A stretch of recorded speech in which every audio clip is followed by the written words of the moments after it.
What's going on YouTube? My name is Nick Cheadle. Welcome to the channel. Today we're talking about the best exercises to train your chest with. Except the only difference with this video is that we are strictly limiting those exercises to being used with a dumbbell. Now, typically when you might see a video like this, I'm sure you're probably thinking, this isn't going to apply to me. My goals are focused solely on building and maintaining muscle mass, improving my body composition. I lift heavy weights. I use lots of heavy loads. How is this going to apply? Well, I wanted to make a video to help you guys out for those times when maybe you don't have access to all of the equipment that you normally would.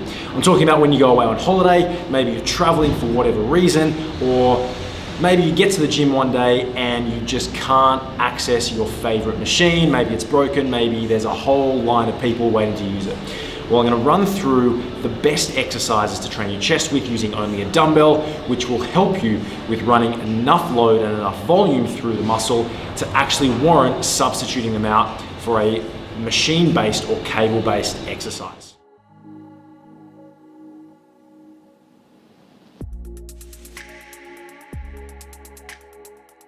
Now, typically the challenges associated with not having access to either a barbell, a machine-based chest machine, or even a cable-based machine is that we typically won't be able to lift as much load or run as much load and volume through the muscle.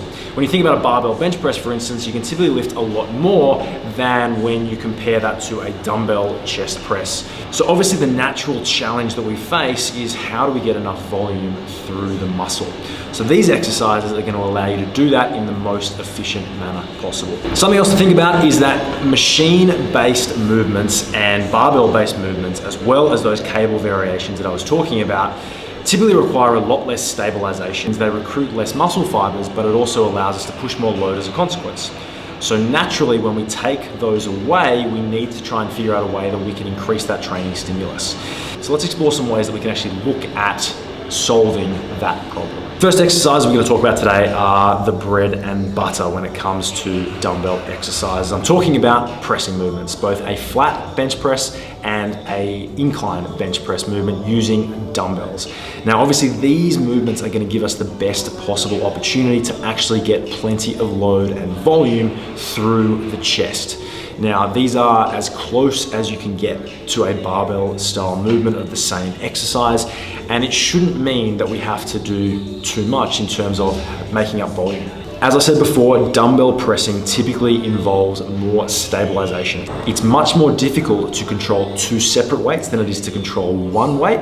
The next exercise we're going to discuss is a dumbbell fly. Now, typically I'm not a huge fan of a dumbbell fly because I find that there is a huge amount of tension at the bottom of a rep, whereas there isn't much tension running through the chest at all towards the top of the rep, which doesn't really give us a great range of motion as far as training the chest is concerned. Personally, I far prefer a cable chest variation or a cable chest fly variation simply because it keeps constant tension on the chest throughout the full range of motion. When you're at full contraction and at full stretch, all of that load is running through the chest. So how can we look at mimicking that sort of tension on the chest using dumbbells? Well, there's a lot of research into eccentric loading. So what we're going to look at doing is a variation of a dumbbell fly. Now, I would suggest that we perform this on the floor simply so that we can look after our shoulders as best as possible. Rather than performing the typical fly-based movement, we're going to look at incorporating a slow, eccentric portion of the dumbbell fly. We're going to bring our elbows all the way down to the ground before pressing the weight back up rather than looking to fly it, so to speak, back up. Now, this is going to give us sort of two main differences over the typical fly. The first thing this is going to do is allow us to lift far more load, which is one of the challenges we have when we only have access to dumbbells. Now, typically flies, we'd have to use a relatively light load because at the full stretch position, it's very difficult, very demanding on the chest.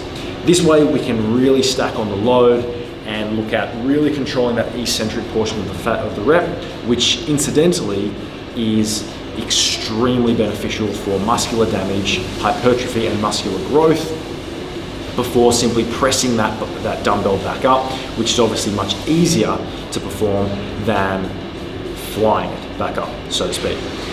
So think about really stretching out as you come down before the elbows touch on the ground, before simply pressing that weight back up and putting yourself in a much more advantageous position to begin with. The second advantage of this exercise, as I said, is that we're looking after our shoulders by pressing that weight from the floor. It means that our elbows are never going to descend below the line of our shoulders, and it will give us every opportunity to keep our shoulders nice and healthy and pressing for a long time to come. The third exercise I want to talk to you guys today about is a prone dumbbell chest fly. Now, this is one of the more advanced exercises that you might want to consider including in your routine, and possibly even think about getting this in towards the start of your workout if you're going to be using it. Simply because it's super demanding and very, very difficult. So if you've only been training for a little while, probably want to give this one a miss, but if you are more advanced as an athlete, then by all means give it a crack. Essentially what we're doing is using a dumbbell to control our body weight down into a chest fly position. In the same way that a dumbbell fly places a lot of stress through the chest at the fully stretched position, the same goes with this chest fly. The only difference being that we're using our body weight to control this movement. Which basically means at the fully stretched position, we've got the full weight of our body running through our chest, which as you can imagine is very demanding. So the first step for this exercise would just be to control an eccentric portion of the rep and then simply pick yourself back up and start again. If you do feel as if you're strong enough to be able to get all the way back up, by all means add some concentric versions of the repetition back in as well. If you can get out 6 reps of these in any given set, you're doing pretty damn well. Now, when it comes to building muscle, obviously the main idea is to get through a suitable amount of volume and look at progressively overloading that amount of volume over time. Not to mention the fact that you've got to be eating adequate protein and eating at a calorie surplus in order to give yourself a chance of building muscle. Now, these videos are designed to help you with bridging that gap between not having access to the equipment you need and making sure that you can still get through enough volume during those times. Now, none of these exercises are magic and none of them are going to allow you to build more muscle than other exercises, so to speak, but they should give you every opportunity to run as much load and as much volume through your chest as you need in order to bridge the gap between a workout that you might do at an ordinary gym where you have access to all of the equipment and maybe a gym that you're training at while you're on holiday.